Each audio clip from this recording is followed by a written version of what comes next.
Estamos conversando con el profesor Claudio Pared de la Facultad de Economía y Administración de la Universidad de Concepción sobre la situación económica que está afectando a nuestro país. Te había dejado puesta por ahí una pregunta, ¿no? Y específicamente, ¿en qué medida todas estas reformas estructurales que ya han sido aprobadas o están en fase de tramitación o discusión, está afectando particularmente a los inversionistas o los empresarios? ¿Qué crees tú?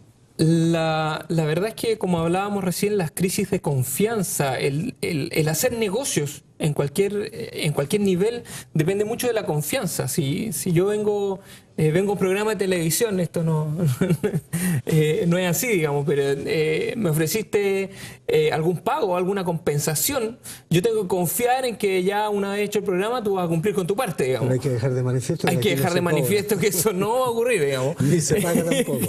que no es el caso, pero para poner un caso práctico, yo tengo que confiar que el otro va a cumplir su parte. Entonces, cuando se quiebran estas confianzas, necesitamos algo que nos dé certeza de que en algún momento esto va a recuperarse. Cuando hablamos de reformas, nosotros teníamos un set de reformas, un set de leyes tributarias que funcionaban bien o mal, digamos. No quiero entrar en la discusión de que si el sistema tributario anterior era mejor o peor que el actual, pero teníamos un sistema que funcionaba y hoy día lo cambiamos.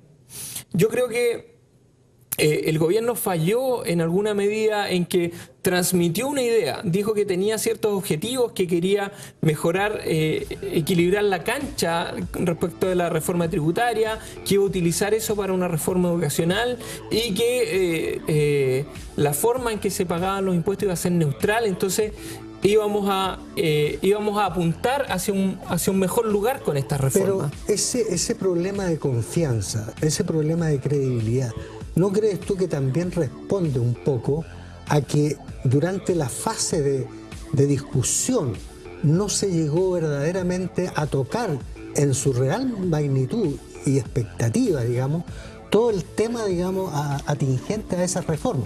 Te pongo el siguiente ejemplo. ¿Con cuántas observaciones terminó la reforma tributaria? Alrededor de 800, 900 observaciones. ¿Con cuántas, fíjate, a los pocos días de presentarse al Parlamento la reforma laboral, se introdujeron 920 indicaciones, que son observaciones, de las cuales el propio gobierno había incorporado 119? Entonces, ¿no será que ahí está fallando un poquito la fase ex antes en términos de haber buscado puntos de consenso, de acuerdo? Yo creo que hay dichos populares, a mí me encantan los dichos populares en casi todo, digamos. Hay uno que dice que la mujer del César no solo tiene que serlo, sino que también parecerlo. Cuando nosotros buscamos de fondo, por muy buenas intenciones que tengamos, reformas que mejoren la calidad de vida del país, la equidad y muchas otras cosas, tenemos que realizarlas de la mejor forma posible.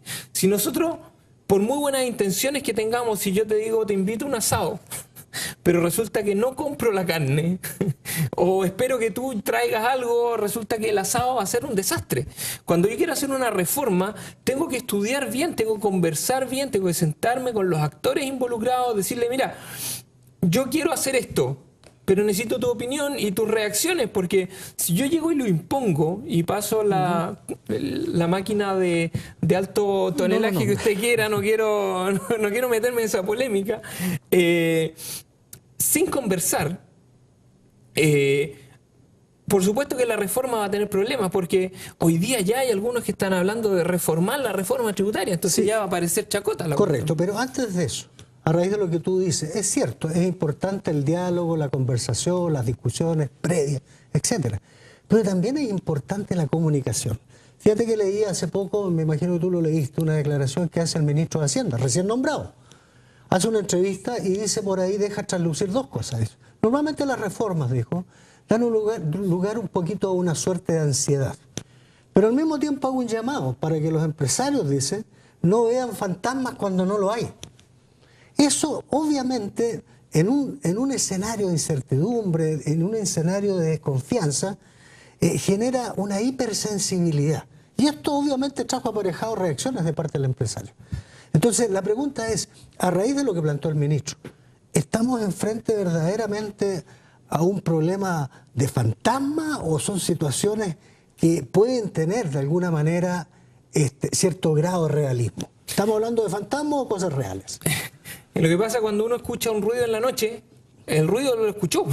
O sea, nadie va a negar que hubo un ruido en el living de la casa. Hay un ruido, hay cosas que pasan. Si le vamos a atribuir esto a un fantasma o vamos a atribuir que se me quedó la ventana abierta y una corriente de viento movió la losa, es una cuestión distinta.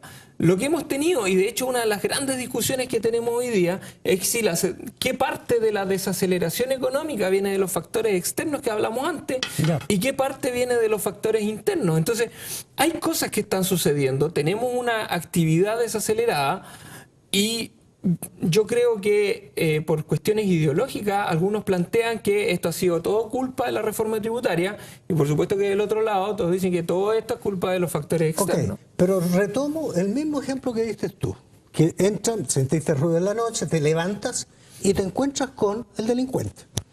¿Es real o un fantasma? Es algo real. ¿Qué es lo que dice el empresariado? Estamos hablando, ¿no es cierto?, de una reforma tributaria. Reforma tributaria que es absolutamente compleja. Existen dos sistemas, ¿no es cierto?, en este momento, que no lo entiende la mayoría de las personas. Impuesto Interno ha contratado evidentemente a un equipo internacional para que los asesore y puedan hacer una buena gestión. Pero te pongo otro ejemplo, ¿no?, asociándolo con el ejemplo real y no de fantasma. Reforma laboral, está en discusión. Y mira lo que ha pasado, todo el mundo se pregunta y se proyecta a futuro, ¿no? Y eso es lo que preocupa e intranquiliza a los empresarios. Yo no estoy diciendo que la reforma no se justifica, yo creo que se justifica a plenitud. Pero mira lo que ha ocurrido.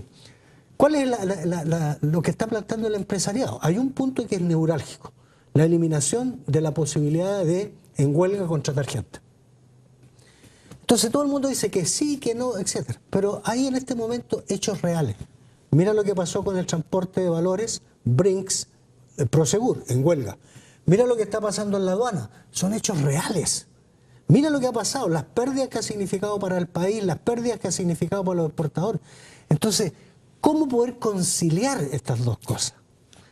Voy a seguir con el ejemplo, voy a insistir en el ejemplo, en que la reforma laboral, ahora nos vamos a cambiar de área, nos vamos a ir a la reforma laboral y a los fantasmas. ¿Estos fantasmas se deben a la posibilidad de que haya una reforma laboral o se debe a la ausencia de una reforma laboral? Te voy a poner un caso un poco ficticio, voy a forzar un poco el argumento, yo sé que lo que voy a decir a lo mejor es un poco polémico, pero supongamos que los trabajadores tienen cierto poder. Imagínate que hoy día los sindicatos no tienen, pongámonos en el caso extremo que no tienen ningún poder. Y así todos, sin poder, sin ninguna capacidad de negociación con los empresarios, se toman el puerto y paralizan aduana. O se toman o dejan de trabajar y resulta que no hay servicios financieros de estipendio de dinero para las personas. Entonces, resulta que sin reforma laboral tenemos huelga y eso paraliza la actividad económica. ¿Por qué? Porque hoy día las personas, me carga la palabra empoderada, pero hoy día la gente, si cree que hay alguna injusticia, sale a la calle. Me acuerdo del año pasado, yo le echaba talla a los chicos en clase, había grupos en Facebook que decían mañana protesta por el final de la telenovela, digamos. O sea, porque la gente hoy día se siente con el derecho y algunos incluso con el deber de protestar por aquello que no les... que les parece injusto. Si llevamos esto a las empresas terminan en huelga. Pero ¿qué es lo que pasa si equiparamos la cancha? Si le decimos, mire, usted va a tener un mecanismo efectivo de negociación con el empleador. Trabajadores y empleador van a estar en una cancha más pareja. ¿No evitaría esto llegar a los extremos? A lo mejor emparejar la cancha a la hora de negociaciones salariales va a decir, mire, ¿sabe qué? No es necesario llegar al extremo de la huelga. La huelga va a ser una situación de extremo y tanto trabajadores como empresarios van a saber que la huelga es un caso extremo. Entonces, probablemente al final del día lo que tengamos no es más huelga, sino que menos huelga y relaciones laborales un poco más equitativas.